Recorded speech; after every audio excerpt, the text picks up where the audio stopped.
Nyakoronga jwanga chenro en mar pok opogore tadiradira mana ka nyinge wacho pok to opogore adiera. Okiny makawuono antiere Mama Grace Onyango Art Center mantiere county mano ma Kisumu. Toka Nyakoronga jwang ineno mwandu mopogore opogore mabende othedh kod chumbe mabende gi dhongere waluongo ni metal sculptures. Mane pok mabende wadwaro timo okinyi makawuono antiere gi jala mosebedo kaloso mwandu mopogore opogore maridadi mabende sebedo kineno gi pok ma entiere godo medoro mar mondo mi wang'e matut kanyaklo kod mwandu mosebedo koloso. Araki ni machiegni chenro en pok opogore kochako nyinge ng'ati jakanye.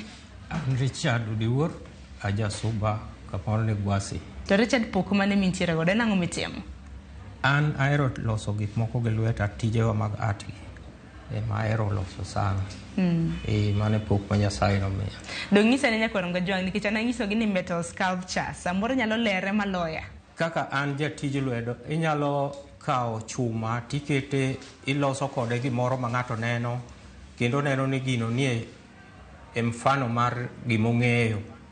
Kaka for example inyalo neno ka loso gini kaendi ing'eyo ni ma en winyo to lose gi chuma. Ting'eni Richard ngajalo penjo ni why metal sculptures? En pok manitiere godo koso itero mana chien ni chako pok de karango kaluwore gi were manitiere godo koso nang. Kana adongo nahero ga gik mitimo gi lwedo. Samoro anyalo bet ni adhi kata kwath to kasedhi kwath tadhi gi beti to sama kwayo cha tatong'o kata yien moro tachonge alose kata rapur mipurogo kata oluth kuon. Koro from there kaka namedo dongo to chunya nohero gik mitimo gi lwedo nikech nanyalo dhi kata kuma fundi moro tiye taneno kako loso kata kom mos tachako bedo gi dwaro mar loso gino.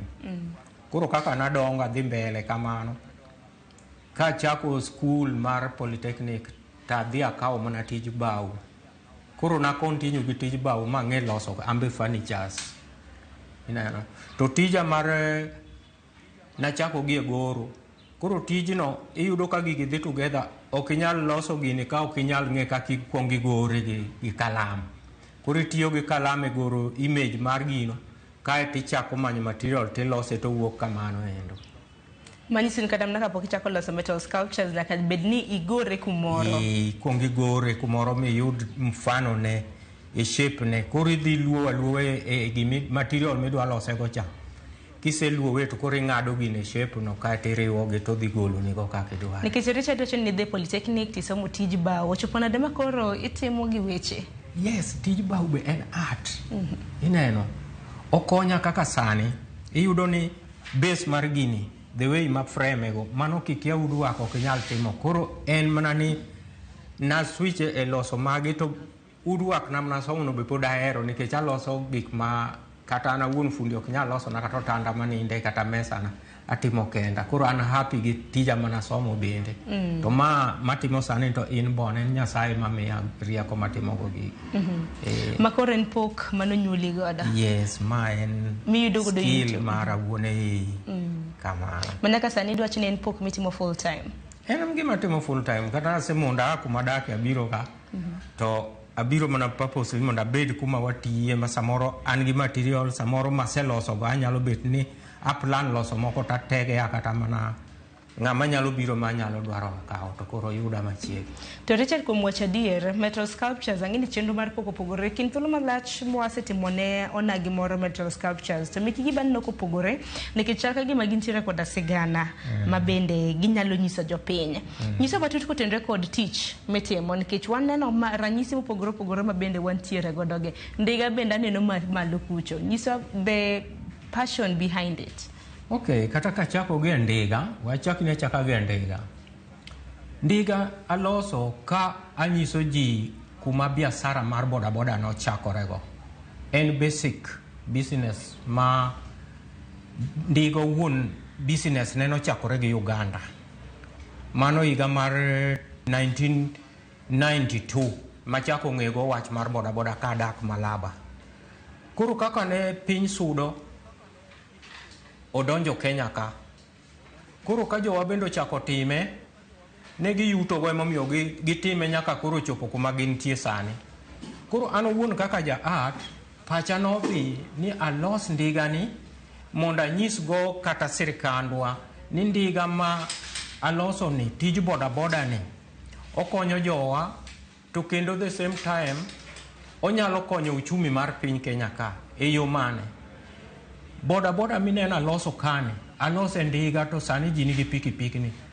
Mokwongo, generation masani madhi mbele, iyudo ni inyore mang'eny. Kagi ng'ato seng'eyo wach mar riembo pikipiki to dhi e pikipiki ka ok ochako gi basic ma en bodaboda mar ndiga, ineno.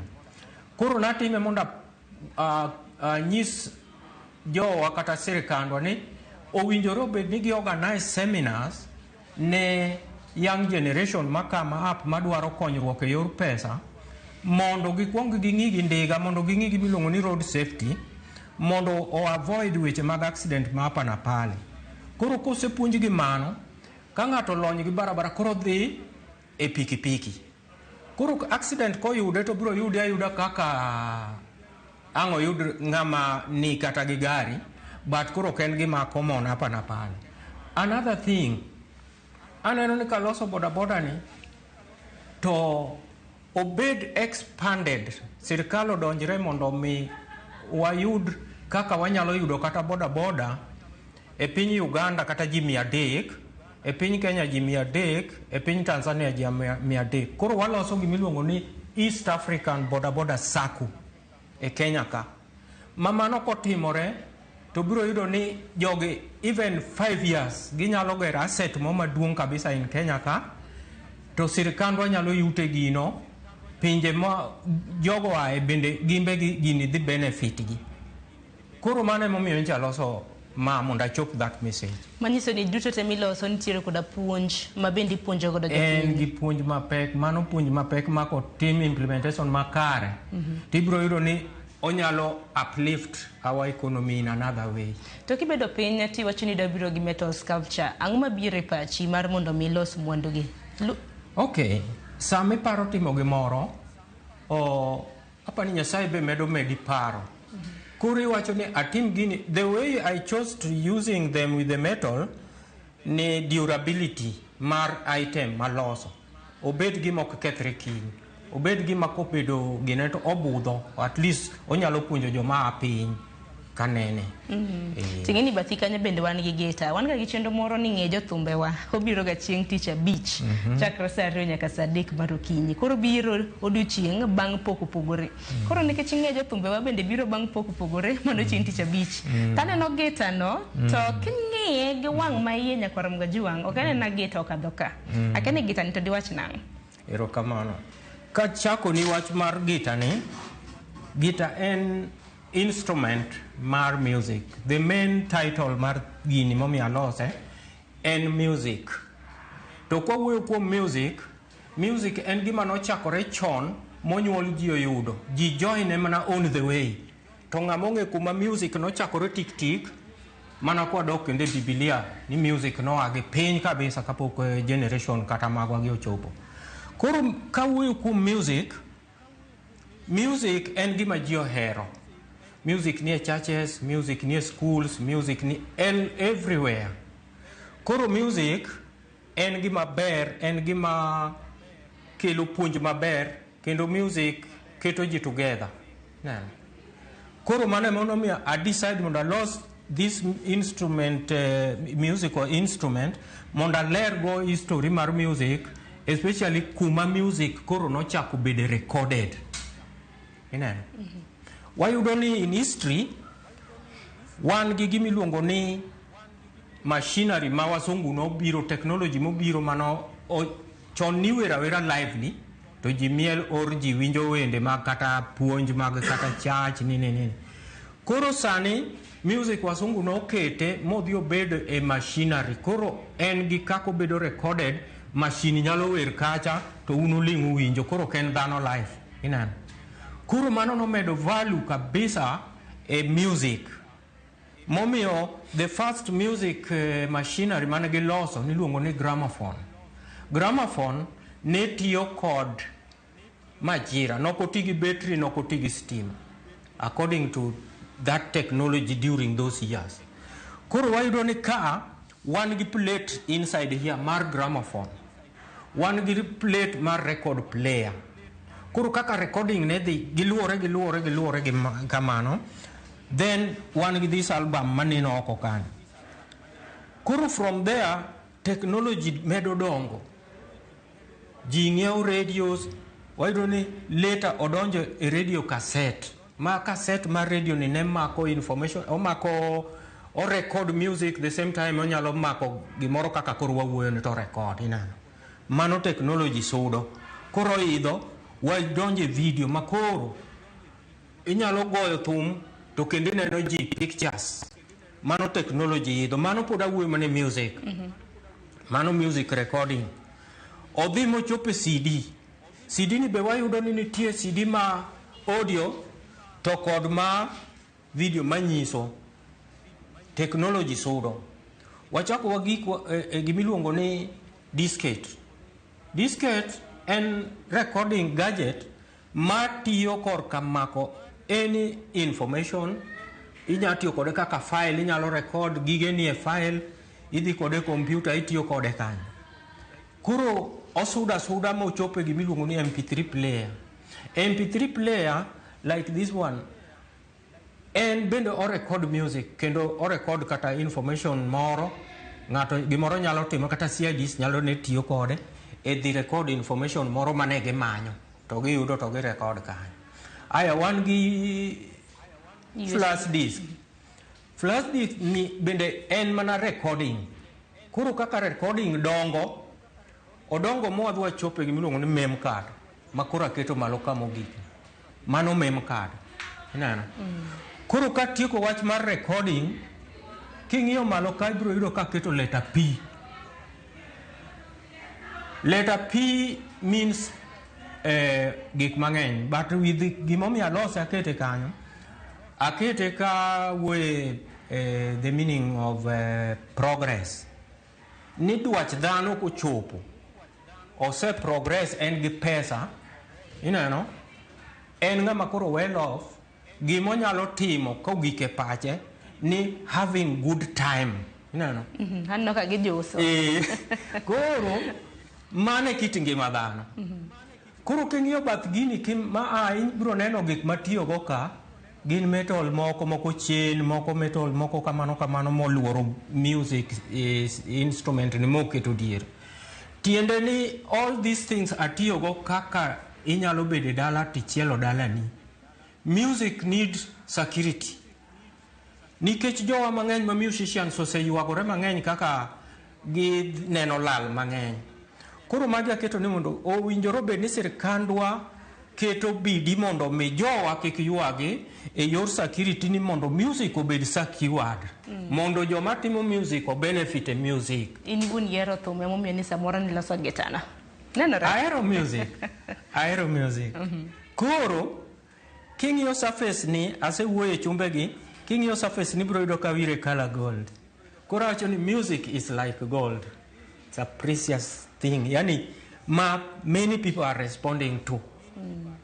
Koro mane momiyo naloso gini kamano. To bende ero kaka ikele nikech nyithiwa masani bende kiwacho ni minyuolo sani generation alpha. Ok nyal ng'e kuma Santuri gi nowuoke, sani koro wachope nyaka. Koro mano nyisoge deep history with evidence. Oneno live kumi wuoye, koro understand gino nikech onene practically. Surely generation masani iyudo ni kiwewe verbally to gino nyalo kala. To kiwacho gimoro gi gimoneno gi wang'e to dhi moke pache nikech onene. Koro mane momiyo aloso this thing e yo malose gono mondo ng'ama understand koro understand gi gimoneno gi wang'e. To Richard gita ni loso karang'o nikech gome na penjo. Akel makani longo no tonglo koso gini nduru. Mago mag 50 en 50 cent. Magi ma recent. Magi Simone. Oh, Magi Simone. Magi kawo ariyo to en siling. Koro mano be oromo puonjo gini magi pesa manitiyo go masani onge to ne watiyo kodgi. Makata sani siling kata mana beach bende ineno ka gimoro mok nyal konya ahinya. Koro mano bende ginyalo ng'eyo godo ni kare wadok chien kata wadhi mbele nikech kama gik man watiyo go nyalo yudo gimoro e duka, inyalo ng'iewo go sweet e duka, to sani ok inyal yudo kata mana simon ming'iewo go. Kotonglo ne nyalo ng'iewo tam e duka, yani sweet. Wan chon waluongo tam, yani tamu. Mani mako go slaves ka joko biro ni mako slaves ka gini kono gini tamu. Kodonje meli to seth. Koro mane theme mar gitani, maka in gi penj moro machielo tinyalo chako penja bat. Gima nyalo penjo en ni collecting gigi ni choko kanye nikech an kata mana ka ng'iyo naneno magi chon cassette gidi naneno chon. Mago being ni an artist atimo research mara kapok atimo gimoro mage gik makwongo achoko makata sani pod adong kod gigi ng'eny, pod an gi mpango mar loso gitni gi mang'eny ok kata achiel. Sani ka ng'ato biro ne odwaro gitani odhi to koro onge machielo machaka akete display. Koro sani loso higa mane? Mana recently. Okay. Mana I think last year. Koro an gi mpango mar medo gi ok abi ol mar mondo nikech dwach ji opogore. Inyalo yudo ng'ama explanation machiwo no gino more modwaro gi kata bich. Koro kodwaro gi abich okawo gi te tidong' nono. Onge giminyisi ni oge gi restoria replace. Koro chuno ni nyaka achako moro adhi go mbele, asechako this part.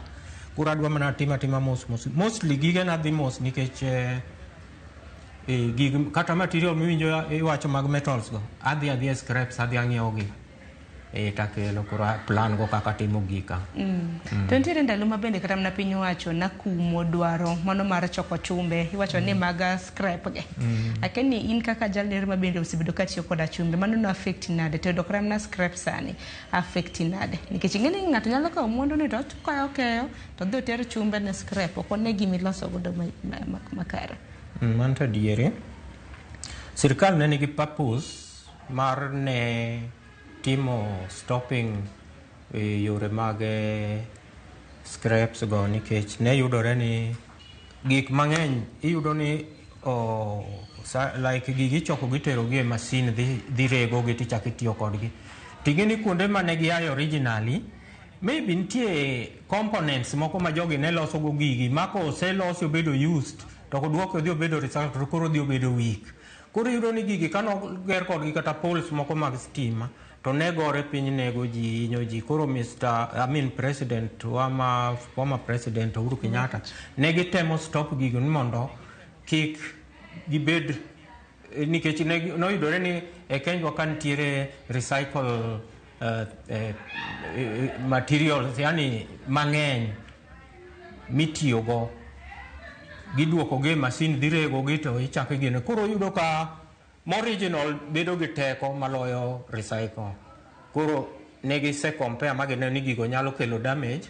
Koro miyo negi stop gi. Koro by this time round okanyal ng'eyo gimomiyo pod odhi mbele to wan koro konyowa nikech wan gik matindo mwaloso ok gin gik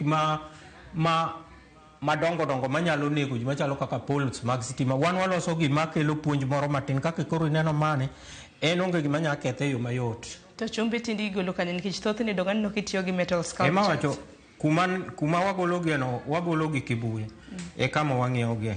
Ne gise square weche mang'eny go koro ne giduogo dok e business kawaida. To gina shit nade mage mag bende Richard okadhe kaka jal ma osebedo ka nigi pok mago mag loso metal sculptures. Gima wakale en mana finance issues nikech mondo idhi yud gino chuno ni nyaka imanye to kiseyude tok tek but chuno ni nyaka ing'iewe. Koro samoro kata miseloso gi pok iyudo buyers to ifeel ni nyaka ilos gimoro sechopo e pachi mok idwa nokal tiyudo kionge pesa. Koro mano is a challenge. To bende kopogore gi mano niseloso wach gita niloso wach ndega kata mna jomoko bende luonge ni ngware. Koro waloso ne mantiere nyimwane. Ananeno ndege. Jomoko luonge ni winyo. Nyalo mana nyisogi matut. Mata temo loso wetland environment kuonde machalo kaka wan wadak e Lake Region ka. Ibiro yudo ni ng'ato obedo ni o decide no dwa loso gire moro kaka project ne moro. Oloso fish pond kaka ka. Mano is a pond. Koro this gini age nene around the fish pond. Koro kise attend fish pond ibiro neno these vegetations. Those water lily. koro nyiso ni rech ni e bwo pigno, tortoise be ineno kowuok e pigno. Gin gik mohero kuonde mantie chemi, yani kuonde mang'ich ng'ich. Koro yudo ni ng'ano kano oseketo fish pond neno kanyo, to nitie samoro ma Nyasaye oro ni konyruok e yo machielo mikia. Like ka koro iloso fish pond, ikete kanyo, samoro iatende mana after a week, samoro dhi oyugno. Tibiro yudo ka Nyasaye oro kata winyo machalo kaka koro ma en heron. Heron especially en winyo machamo mana thuol. Mane favorite food kata kado ng'ino kama thuol. Koro yudo ka Nyasaye nyalo oro gimoro makonyi nikech thuol en gima is against life mar dhano. Inyalo dhi kanyo to ni kia ni en kanyo to negi. To idhi kanyo purposely for project ni mano teri kanyo. Koro yudo ka winy go biro to gisefwenyo ni kanyo thuol nitie kae to odhi ochamo dongo okonyo ngima ng'at cha. Mano e gima miyo gino bende alose en kanyo. Taro kaka ilose nikech aneno ka en nyaka gi lum. En nyaka gi lum miloso ne maber. En go kela moko ba neno kuonde go.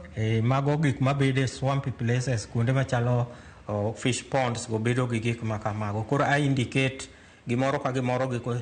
Ng'ini art you need to be creative. Wachalo kaka Nyasaye manoloso piny to keto gode, oketo nembe, oketo yiende, oketo kite. Koro wan artists wambe wadhi e line no. Koro ineno ka keto mano mondo okonji ni gini loso gima kama. Tiwacho ni art bende nego bed ni nyiso sigana mondo kaka iwacho no. Aneno dede. Okay. Mantoki. Mantokwa ne. Naloso 2019. To nalose before the disaster. Kana lose 2019 was the last show in Kisumu. Natere show to by that time natere show ne nokene yen naloso cabinet mo maduong' kama nakete. Koro this cabinet the ground naketo puodho mana kete gik ma gigi ne chamo to gi home moro mar ng'ato. Nakuonga kete that way. Koro kana kete kamano, kana tere show kana explain show ing'eni en kuminyise gik pur. To magi are challenges ma jopur yudo. Koro natemo nyiso ji ni gimina natimo ni owinjore mondo mi ka gigi appear abruptly sirkandwa okaw action against it mondo mi okony our farmers. Nikech farming activities contribute a lot to our economy. Koro kik weya jopur yuda problem mondo sirkal otim nade okony gi. Koro mane gima natemo explain. And secondly, king'iyo gini ibiro yudo ni atiyo gi slipper soles. Slipper soles gina gin gik mana rogota taluoko gi maleta achongo gi taloko gi dede gi mondo mi achop that message. And by doing that ing'eni mana I save environment in another way.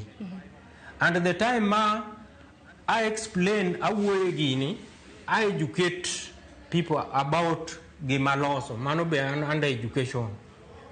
Koro miyo gini ne en gima nigi meaning mabor. Manyiso ni nilose kapok nwayudo invasion mago mag locust. Nikech ing'eni bang'e to ne waneno ka locust dede madongo kochako biro. Obiro a year later nikech atime 2019 to dede obiro 2020. Koro mane explanation mana golo kanyiso ji ni kik sirkal weya jowa ma jopuro hinyre nyaka gichip in mondo gikony gi e yorno. Nikech even on the side of food security ing'iyo mana wang' jopur do. Sani wawuoyo ka lunch romo dongi dhi chiemo gi mane pur. Koro that message was important. To dedego baneno bende kaka ikete gichamo yien no magitieko. Onge leaves kanyo gilokera ting gitimo kamano endo. Koro all these things watimo gi mondo wachop go message, wapuonj go ji gik matimore kata manosetimore. Kamano. To mang'eyi no. Machielo ne this side kende owuoyo kuom gik messages adek madongo. Owuoyo technology, owuoyo history, owuoyo environment. Kaka ineno. Tiende ni king'iyo piny ka ibiro neno telephone booth e yor telecommunications. This telephone booth en gima wasewe ng'ewa, to ne en gima ne dhano pango mlolongo kadhi go simu. Ma ng'ato riedo ng'e ng'ato, ng'ato riedo ng'e ng'ato, udhi go simu. To ka rieko nobiro, ma new technology mar wireless mobile phone obiro, koro inyiso jogi, ji no respond to it, ng'eni dhano ero gima nyien. Ma gidwa ni ging'eni to tiyo nade, gima onge kata gi wire mon connect. Ere kako tiyo, people, ji oko believe. Koro ka jogi nosewe line mo dhi monyisgi kaka gino tiyo, landline nobedo dumped kama. Koro ji o respond e wireless mobile phone, koro ji ochako ng'eyo simu, nikech koro ing'e kaka isoye card, ing'e kaka itimo manyako ti miwinj ki iwuoyo gi ng'ato. Koro ji orume wach mar wireless mobile phone. Aya, technology idho.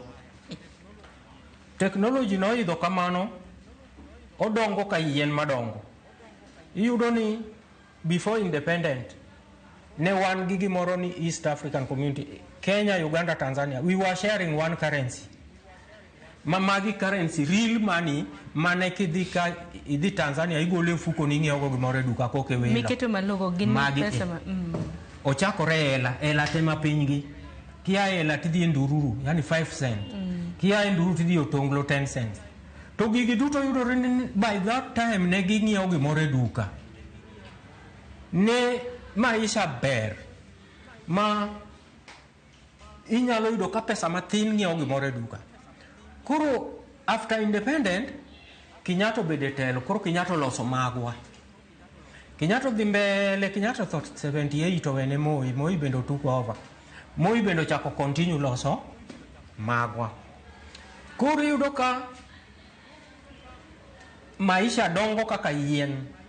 To yien kodongo, en gi faida kuom dhano. Faida gani ma yien nitiego kuom dhano? Yien ywayo koth, ma en clouds. Ka yien oseywayo koth, magi indications ma koth. Ka koth osechwe, iwacho ni climate change. Koth kosechwe, to oloko environment, ineno background ka koro greenish. Immediately after rain, ibro yudo ni kichung' ing'iyo oko kata in machiegni kanyo ibro yudo ka gik machalo nature, insects kaka lese oyala kumbe gik moko mor gi riot, yani gin gi good feeling including dhano. Sane makoro i plan ni kiny na dhi akom, tiende ni koth ochwe, koth ochenjo environment. Koro mano e message me bathe ka. Koro king'iyo malo, mano to koro nyiso leaders ni niluongo ni George Virets, en emanen president mar East Africa, or King George. To King George noweyo ne Queen Elizabeth owene Kenyatta owene Moi. Koro in between ka king'iyo tibiro neno Baton. Ing'e tich mar Baton? Baton en gima make end meet. Kare nyiso ni our leaders owinjoro bed ni gin jok mariwo ji together kaka Baton. Mane momiyo natiyo gi context mamalo no. Puochi gi pakilero nwagodo yo makare. To penjo ga gin ariyo. Mokwongo, angamna currency, iwacho ni anakakramna nitira omenda mar East Africa mana gitiyo godo kapoko kora ng'eyo, mano puonj makare. Mar ariyo, gin material mage ma bende itiyo go, material stereo iselero, mane ni koro masako no, alafu nitie moro mobiro kaka umbrella kama. Mobiro kaka mabu. Mago duto gin metal, mana tiyo go, even these butterflies, ma indicate go nature. Ka gimora mora mangima maringo after koth gibedo ga mamor. Atiyo mana gi metal, mage gina metal ok yot mondo gi kethre. Koro the whole of the surrounding nyiso the global world, nikech this information wayudo gi the world. Koro ma is a global world. Koro all this information manyisi ka gin under umbrella mar the world. Gine buma bula. Di mar piny mangima. Kanye lero makare. To bane no token bende inwacho nitie gimoro. Koro kwaduogo e part 2 ka. Ma koro waluongo ni part 2. Part 2 kanyo wan gi gimoro ni spider. And wan gi gimoro kanyo ni cactus. cactus en a plant ma bedo ga gi kudho mabitho. To cactus ni kitimo uchunguzi kidogo tibiro yudo ka kidhi kata kuma cactus nitie ibiro yudo ka spider ogero web ne inside the cactus. Why?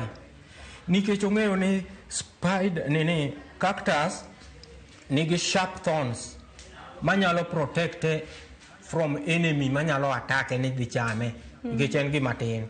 Nyasaye nomiye akili mar keto web ne noketo purposely for trapping small insects ma chiembe mochamo.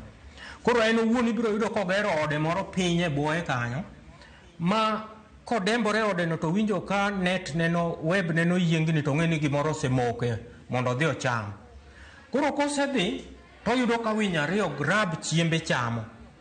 Koro fear for its life odok back mondo odhi opondi nikech ko insist idhi chame.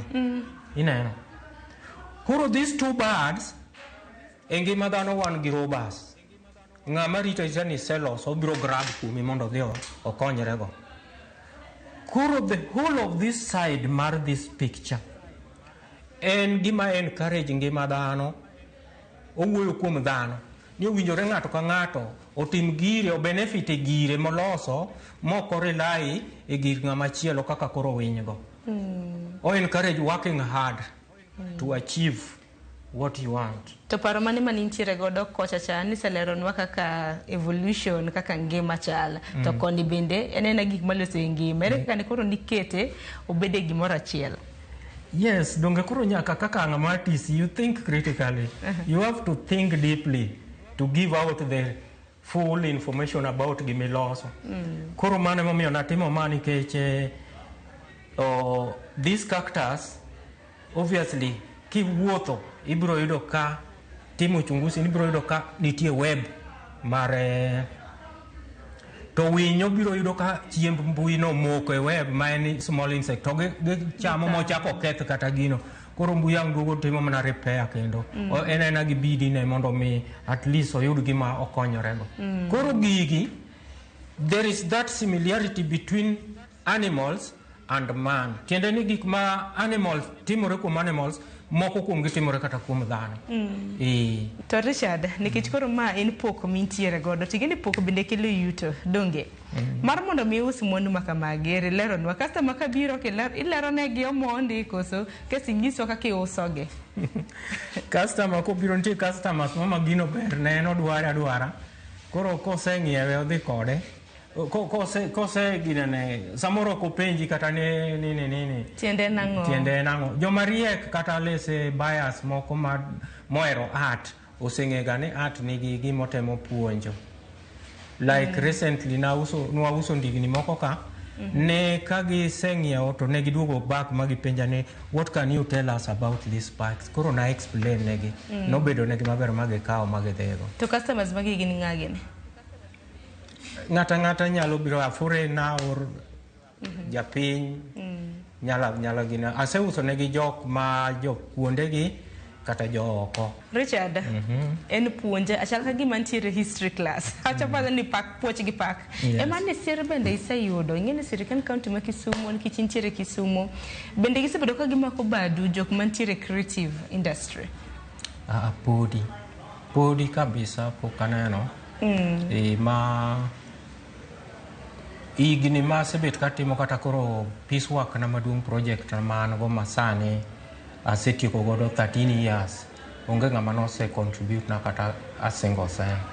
Koro a struggle kode mana sama yudo pesa na mama tina dia kawo material as kuma gike kode gono tawe nyaka kenda chaka yude umio kawo all those years, otherwise oken gima ne nyalo kawo years go but na sechiworane ni mondo atime mondo anyis jopiny gima atimo. To market yourself nade mar mondo mi ng'ato ng'eni Richard ntiere kama Grace Onyango at gallery. Jomoko nitie ma through kaka sani jomang'eny mabiro ka because of neno wae mtandao samoro gineno gimoro kipost koro miyo ng'ato nyalo biro ma find out mondo ng'endo itimo gini e yo mane. Bende in thuolo mar yango negi samoro nengo samoro te customers gi mang'i kata mang'eny madigom kata mna ng'eyo nengo mag mwandu miloso. Gin gik manigi bei mopogore opogore. Koro kaka let's say those ndigni mana nyisigo, ndiga achiel uso 3,500. Koro mago prices motiyo. Koro sama be gionge gi fixed price ahinya, ka ng'ato biro ma ineno ka en willing odwano ong'iew gino, koro at least bargaining be nitie, nyaka reduce ne matin, koro odhi komori bende at least idong' gi giminyalo neno kaka ichukorigo, idhi dwaro material chak ibedo go busy. Koro thothne en mana negotiating. To gitani gitani nolomba gitani iwacho beche. Gitani en kaka monument, nikech a monument en gima ok en gima kiny to rumo, wachne orumo. En gima years and years to come. Mane momiyo en gima nigi value. Tiende no bro, anyalo tho kawuono, message maweyo no onyalo continue puonjo generation mabiro bang'a. Koro en gima is quality. En ka ng'ato ng'iewe kuoma kasani, ten ma 300,000 gitani.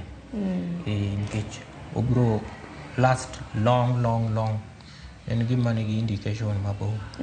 Bende gi materials mitiyo godo, collecting data kaki collect ikin mamoko. Adaro mar mondo mingi kamera kacha mar mondo minyisne korom jok kaka ginyalo yudi, jok madeher mar ng'eyo metal sculpturing bende nyalo mondo loso kodegi, iyudie namba mane, samoro mbui gi mamoko. An iluonga ni Richard Odiwuor, visual artist. An Grace Onyango ka. Waloso gige art, waloso gik ma puonjo ji gik matimore kata manosetimore. To namba na minyalo yudago en 07 940 96360. 07 940 96360. Yes. Koro wayudore Grace Onyango ka e karwa mwatiye. To an gi project machielo ma ok na nyal donjo kar to en gi oko, unyalo dwaro mondo udhu nene pia matin. Wan ka nikichini Kingston ni wache mutende kod visual art, aparo ni nyalo mana dhi tang'nwa Richard. Mise bedo kiloso kuom thuolo mar higni 13. Aya wadhwane. Yes. Koro mae rech mani wacho. My big project mana wacho ni. Nyalo mana leronwa kotende kod rech ni. Ma rech biseloso kuom thuolo maromo nade gi components mage. Okay. Rech ni achako lose 2012. Mana achako lose. To nalose kan museum. Alose gi metals, resin, atiyo gi fiberglass and body filler. Mago are the raw materials nilitumia kuitengeneza. Dagilero na mathoth kotende kod rech ni nikech mar mondo mibi kod rech paro mane manintiere godo. Okay. Main title mare wacho ni Patient Space. Mano title mare. To koro kwa kuom rech ni kwa dhi deep wacho ni rech is a very big resource in our region. There is these economic activities mang'eny ma focus on rech. Machalo kaka jo mang'eny nitie matimo biashara mar rech. To rech itself and food ma bende ji chamo. Koro a region waka, secondly en our symbol. Koro naloso rech ni mondo I encourage godo ng'ata ni gimoro amora mitimo tibedo patient. Neno. Omiyo jalupo en ng'ama very patient. Jalupo nyalo chiewo gokinyi kodhi e nam lupo to ang' oduogo without gimoro. Kendo kidhi lupo chalo dwaro, ok nyal promise ni kidhi nam tang' niduog gi rech. Koro jalupo ok nyal promise. Tinyalo yudo ka kinda ma en go ochiewo to dhi tang' oduogo, samoro oduogo gi mathindo ma ok enough. Kiny ka piny ru kendo chako doka. Kiny ka piny ru kendo chako. Koro eventually, even days are not the same. Chieng' moro Nyasaye mi the biggest because of kinda mari ma pile cha.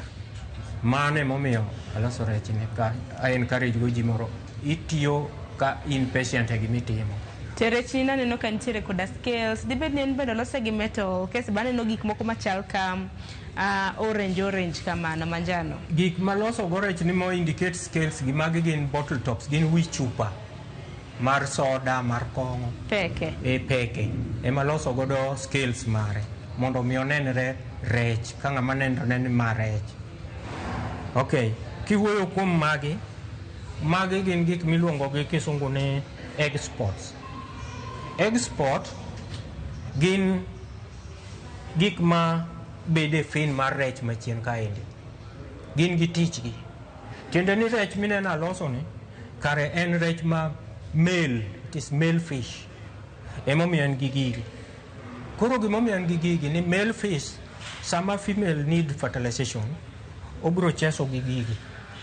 After erection, to obiro ka en gi eggs ka, oketo gi machiegni to ng'amo dhoge, to oketo gi karibu gi kama nitie male organ mar male fish, to osprey sperms e eggs go, then oswallow gi gidonjo. Ka gisedonjo to gibedo heated gi eiye, to gi hatch. Koro sama gi hatch ni, odhi kuma pi okue, pi kuma onge waves, to ng'ogo gi. Koro ng'ogo gi ka gisebet nyithindo matindo. Koro sama ng'ogo gi kanyo no, en wuok dhi manyo chiemo, to dichuo go security luorore kama pi okue ma onge waves, luorore. Koro koseduogo to ng'ogo ne gi chiemo, to gichamo, to ka giol gi kanyo, to gichako ong'amo dhoge, to gidonjo, to gidhi kuma chielo. Mana kamano Richard, mano koro iselero negi. Adwa ni watiek chenro mar pogore kinyisa gimomiyo nosekawi thuolo mar higni 13 kiloso rech ma kama, tiga nutieke kin thuolo maromo nade? Rech nalose purposely mar puonjo kode ji kaka iwinja wacho no, mondo ging'e gima en, to gi encourage dhano e gimotimo machalo kaka message manyisi mar patient pays no. Gimoro amora ma ng'ato timo, winjoro bed patient e konyalo faulu e yo makare.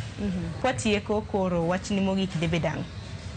An wachna mogik nyalo bet ni e kinde ma wantie ni, sani wan gi generation ma piny, iyudo jomoko ohero mana tich matimo no, jomoko bende ohero encourage ni tich ma ng'ato timo gi lwete, you can't go wrong.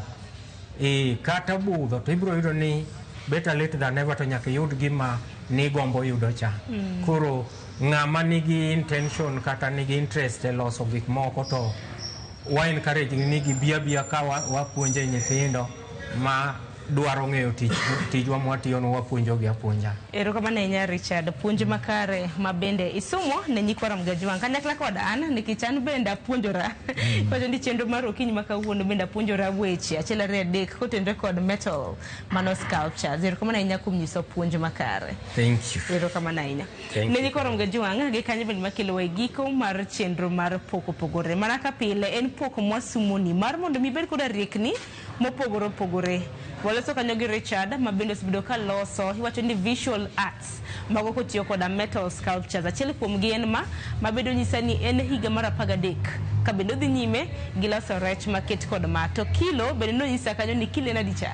Kilo pod ok anyal wacho nikech pod en gima ne dhi. Mana kamano, wacho kanyo ni kilo pod ok onyal yango nikech it's still work in progress. Koko mano rituru masani warad kendo e chenro mar pogore juma mabiro chakre saa 2:30 nyaka saa 3 mar okinyi. Chenro makama akelo ni chieng' tich ang'wen mar juma ka juma.